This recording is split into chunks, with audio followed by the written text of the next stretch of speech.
इस श्रीमद् भागवत की गंगा, इसको करने से होता क्या है? तो इसको श्रीमद् भागवत में जो भागवत की गंगा को बहाने वाली जो गोपियां हैं वो कहती हैं, तव कथामृतम्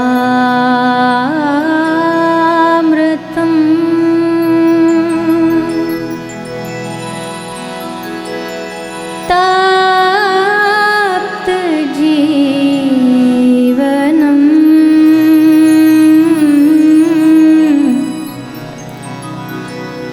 कविभिरीडितम्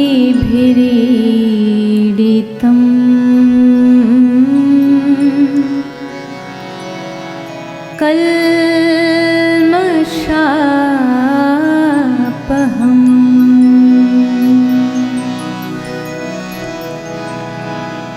श्रवणमङ्गलम्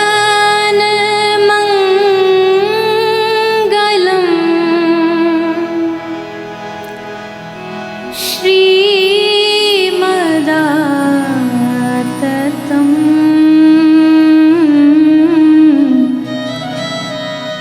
भुवि गृह्णन्ति ते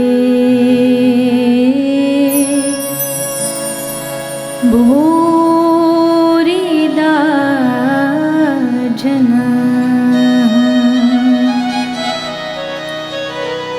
भुवि गृह्णन्ति ते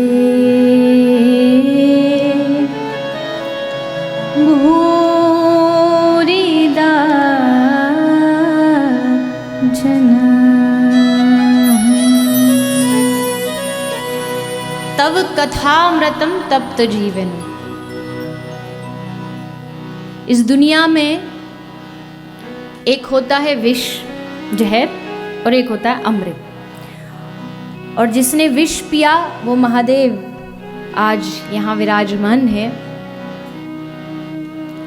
लेकिन विष तो, जहर जो होता है पॉइजन, आपको कहीं भी दुनिया के स्टोर्स में उपलब्ध हो जाएगा, मिल जाएगा। आप कहीं भी जाओगे तो आपको प्राप्त हो जाएगा। पर अमृत कहाँ मिलेगा? आपने कहीं अमृत देखा है? किसी दुकान में, किसी शॉप पर, किसी स्टोर में? देखा है आपने? देखा ही नहीं, पिया भी है। कौन सा अमृत पिया है? तव कथामृतम तप्त जीवनम। भगवान की जो कथा का अमृत है, गोपियाँ कहती है असली जो अमृत है वो तव कथामृतम, तुम्हारी जो कथा है वो अमृत के समान है। कि जो इसका एक बार पान कर ले, उसके पान करने के बाद सदा सदा के लिए अमरत्व को प्राप्त हो जाता, सदा के लिए अमर हो जाता। अमर मतलब शरीर से नहीं, शरीर से तो दुनिया में जो आया है सो जाएगा, राजा रंग फकीर, जाना तो सबको पड़ेगा। लेकिन अमर किस लिए हो जाता है? जैसे उदाहरण के लिए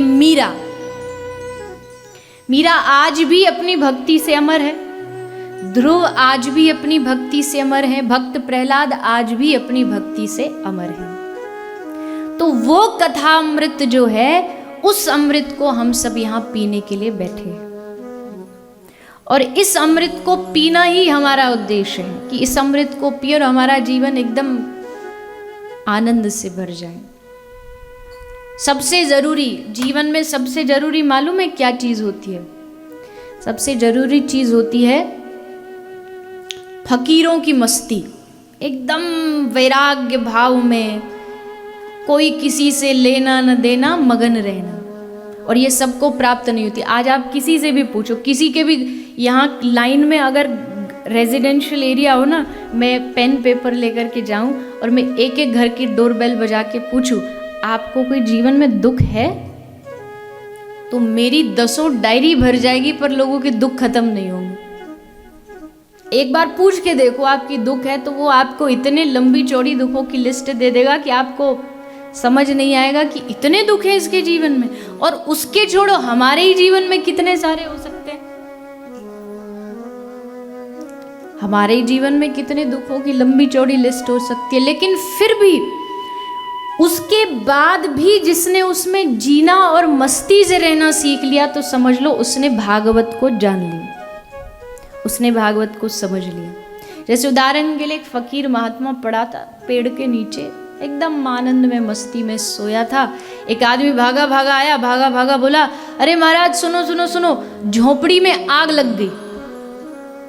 तो वो फकीर बोला, मुझे क्या?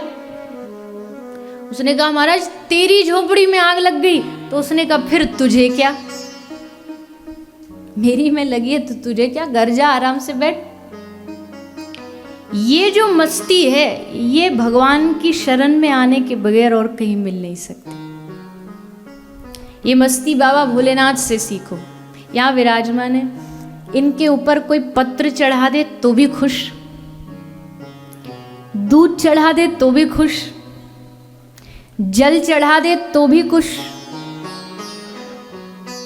जो चढ़ाओ श्रद्धा से स्वीकार कर लेते, एकदम मस्ती में। जो तुम्हारा मन करे वो चढ़ा दो।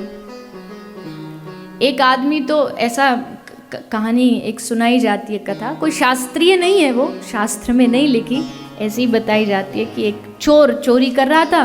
तो ढूंढते ढूंढते उसने सोचा कहाँ जाऊँ कहाँ जाऊँ। तो एक शिव जी का शिवालय था तो उसमें घुस गया। तो उसने देखा कि ये तो शिवालय है, यहाँ क्या मिलेगा।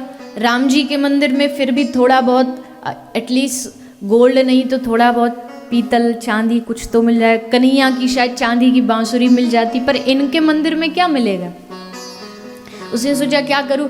तो भोलेनाथ जी के ऊपर एक पीतल की घंटी लटकी थी, पीतल की घंटी लटकी हुई थी। तो वो चोर आया और आकर के उस घंटी को उतारने लगा। अब उतारने के लिए ट्राई कर रहा है, अब इधर उधर देखा तो कोई चीज़ मिली नहीं। तो भोलेनाथ जी के ऊपर खड़ा होकर घंटी उतारने लगा। तो ये देख के भोलेनाथ जी प्रकट हो गए। जैसे प्रकट हुए तो वो घबराया, उसे लगा कि जो तीसरी वाली आंख है वो मेरे ही ऊपर खुलेगी, अभी तू गया। लेकिन जैसे भोलेनाथ जी प्रकट हुए तो भोलेनाथ जी ने उसको अपने हृदय से लगा लिया, गले से लगा लिया। मैं तुझ पे बड़ा खुश हूं। उसने कहा खुश हूं? खुश वाला काम मैंने ऐसा कौन सा कर दिया।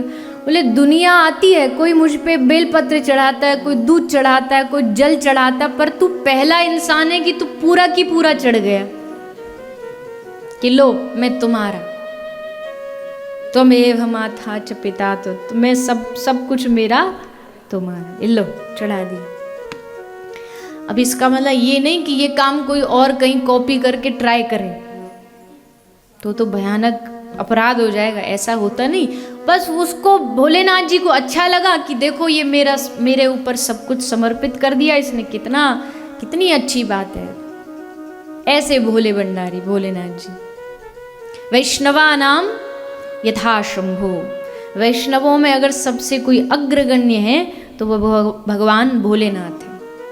जितने भी भगवान कृष्ण के अवतार हुए, चाहे वो राम अवतार में आए, कृष्ण अवतार में आए, ये जरूर पहुंचे दर्शन करने के लिए। और ये भी पक्की बात है कि जितने भी अवतार में दर्शन करने पहुंचे, इनको दर्शन करने नहीं दिए गए। बड़ी मुश्किल से, जैसे तैसे राम जी के पास गए तो बड़ी मुश्किल से, भगवान कृष्ण के पास गए तो बड़ी मुश्किल से दर्शन हुए, लेकिन उन्होंने कभी हार नहीं मानी। जहाँ भगवान का जन्म हुआ वहीं पहुँच जाते हैं, वहीं भगवान का दर्शन करने के लिए।